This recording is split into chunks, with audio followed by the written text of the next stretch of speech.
মানুষকে অপরকে বাঁচান। আজ 14 আগস্ট আজকের দিনে সারা ভারতকে পালন করা হচ্ছে।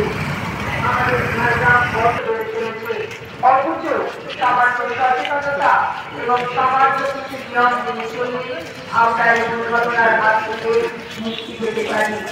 আমরা যখন গাড়ি নিয়ে বাইরে বেরোই, আমাদের মনে রাখা উচিত ঘরে আমাদের অপেক্ষায় রয়েছে আমাদের আপনজনেরা।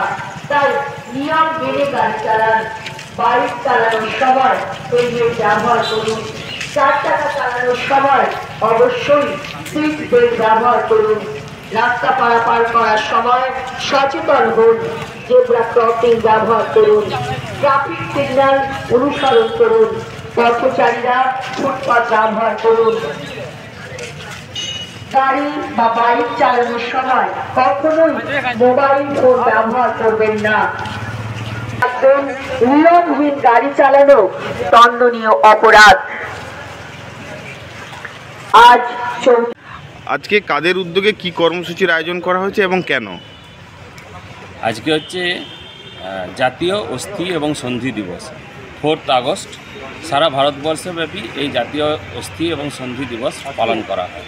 তো প্রত্যেক বছরের মতো এবছরও সব অর্থোপেডিক্স ক্লাব আছে বা অর্থোপেডিক অ্যাসোসিয়েশন আছে বা অন্যান্য যেসব অর্থোপেডিক সংগঠন আছে, তারা সবাই এই দিনটাকে জাতীয় অস্থি সন্ধি দিবস হিসাবে পালন করে। তো সাধারণত কি হয়, আমাদের এবারের যেটা থিম আছে সেটা হচ্ছে অন রোড সেফটি।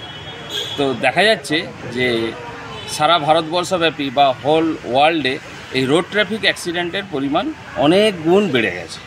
তো তার জন্য আমরা এই রোড ট্রাফিক অ্যাক্সিডেন্টের যেসব পেশেন্ট আছে তাদেরকে আমরা সরাসরি তো দেখছি যে কীরকম পেশেন্ট আসছে, তাদের মরবিডিটি কেমন হচ্ছে। তো তাদের চিকিৎসা করতে গিয়ে আমরা ফিল করছি যে এই সংখ্যাটা প্রচুর পরিমাণে বেড়ে গেছে। সেই জন্য আমাদের মনে হয়েছে এবারে যে এই রোড সেফটির ওপরে আমরা সাধারণ মানুষের মধ্যে একটা যদি সচেতনতা প্রচার করতে পারি, তাহলে এই রোড ট্রাফিক অ্যাক্সিডেন্টের সংখ্যাটাকে অনেক গুণ কমানো যাবে এবং শুধু আমাদের ওয়ার্কলোডও কমবে এবং সাধারণ মানুষ যারা সাফার করছে তাদের সংখ্যাটাও অনেক গুণ। আজকে কাদের উদ্যোগে কি কর্মসূচির আয়োজন করা হয়েছে এবং তার মূল উদ্দেশ্য কি? আজ হচ্ছে 4 আগস্ট।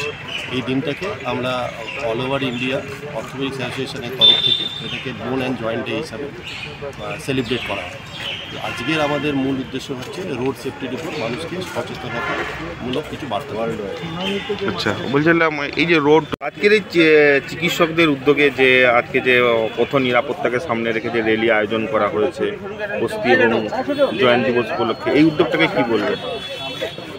এই যে ডাক্তারবাবুরা স্টুডেন্টদের নিয়ে এই যে পদযাত্রা করলেন সেভ লাইফের জন্য, এদেরকে ধন্যবাদ দিতে হবে, সাধুবাদ দিতে হবে।